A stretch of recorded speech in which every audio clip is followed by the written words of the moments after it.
You do not need a 40-point LinkedIn profile rebuild to find your biggest signal leaks.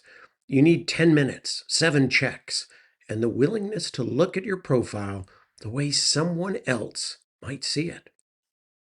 A recruiter, a hiring leader, a buyer, a referral partner, or increasingly an AI-assisted search system trying to understand who you are and why you belong in the results. That is not a full profile optimization. It's a signal check. In 10 minutes, you can identify the places where your LinkedIn profile says too little, says too much, says the wrong thing, or quietly points people in a direction that you no longer want to go. Here are the 7 checks: top card, headline, about opening, experience, skills, featured, proof in activity. That's enough to find most of the obvious leaks. First, look at your LinkedIn top card. This is the visual handshake before anybody reads the rest of your profile. Ask yourself, does my profile photo still look like me? Do I look professionally inviting? Do I look current? Do I look energetic enough for the roles, clients, and opportunities I want next? And does my banner support my current direction, or is it just decoration? Your top card can create instant confidence or quiet confusion. Accepting the 3 shades of gray default banner doesn't hurt you because it's offensive. It hurts you because it says nothing. Or worse, it says you accept those defaults. A random travel photo, hobby image, skyline, beach, mountain, or unrelated background may mean something to you, but to the reader, it may not know what to do with it. And let's say this, if I'm your future boss and I can't find you, I can't get you to contact me, and the background I notice is fly fishing in Montana, guess where I think you are and probably should stay? The question is not, do I like this image? The better question is, does this visual help the right person understand where I am going and why I am relevant? Your top card is not just decoration.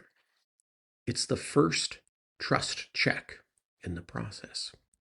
Second, look at your headline.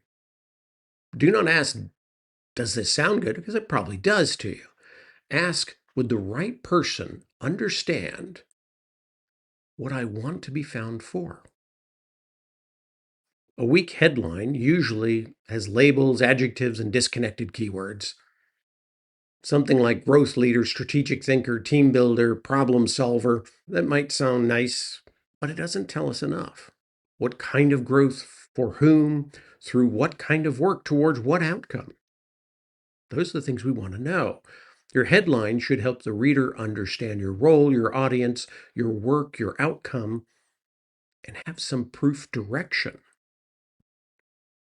Not every word has to be brilliant, but every word should be doing a job. Third, look at the first few visual lines of your About section. Before anybody reads the full section, those opening lines have to earn the see more click. If your opening starts with, I'm a dynamic, results-oriented professional with extensive experience, you may be using valuable profile real estate to warm up instead of creating relevance.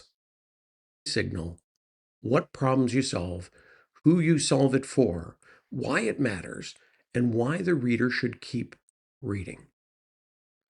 Your About opening does not need to tell the whole story. It needs to make the right person want the next part of your story. Fourth, scan your experience section.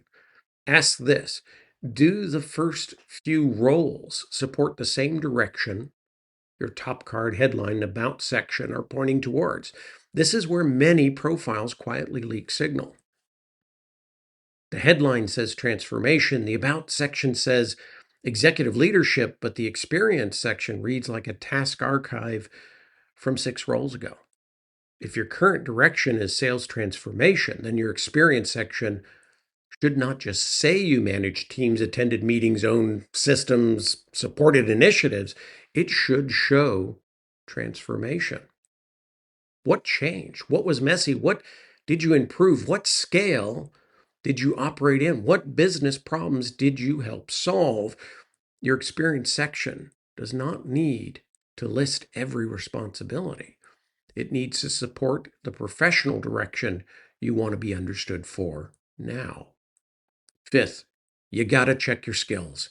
LinkedIn gives skills a lot of database structure, but many people treat them like a career junk drawer. They add everything they've ever touched, old tools, old industries, old responsibilities, even old ambitions.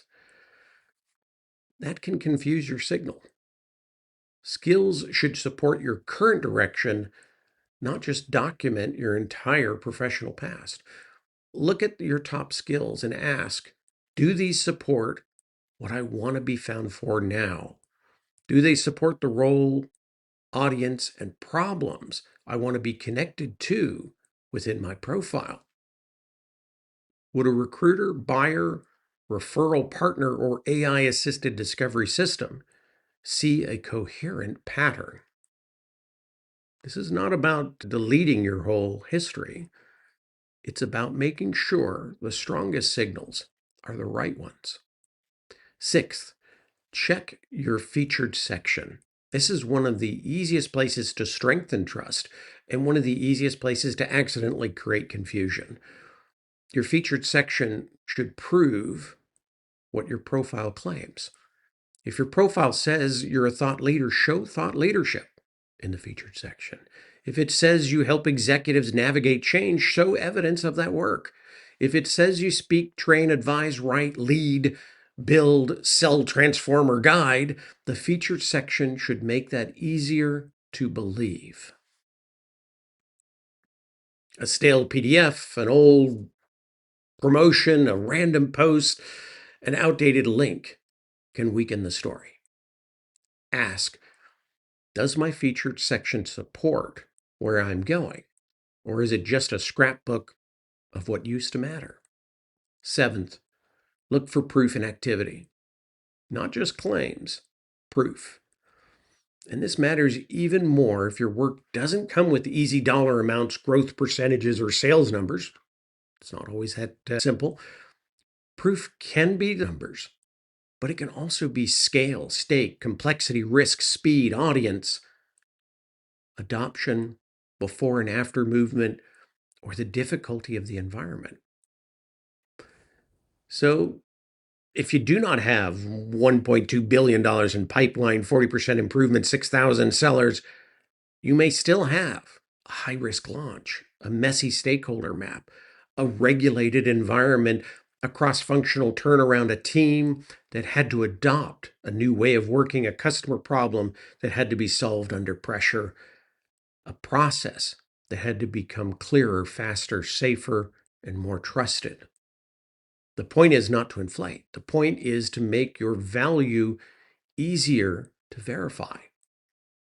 And then look at your recent activity. Do your posts, comments, reposts, newsletters, videos, conversations reinforce the same professional signal? If your profile says one thing and your activity says nothing, it's a gap. If your profile says executive advisor, but your activity is mostly random engagement, jokes, and things like that, that's also a gap. If you not need to post every day, but your activity should occasionally help people understand what you know, how you think, and where you create value. So here is your 10-minute LinkedIn profile audit. Number one, check your top card. Does your photo and banner create confidence or confusion? Number two, check your headline. Does it say what you want to be found for? Number three, Check the opening lines of your About section. Do they earn that see more click? Check your experience. Number 4. Does it support your current direction? Number 5. Check your skills. Do they match your target or are they career archive? Number 6. Check featured. Does it prove what your profile claims? Number 7. Check proof and activity. Does your profile give people enough evidence to believe you? And does your activity reinforce that same signal? You do not have to fix everything today. Just find the leaks. Because once you can see where this signal is leaking, you can decide what to repair first. If you want to try this, set a timer for 10 minutes and walk through the 7 checks. They're down below in the description. Then drop the one section you think is leaking the most signal in the comments below. Top card, headline, about, experience, skills, featured, proof, and activity. I may use a few examples in a future Keep Rockin' LinkedIn video. So, never let your profile make the right person work too hard to understand why you matter, because they probably won't. Brand to land, keep rocking LinkedIn. Bye-bye.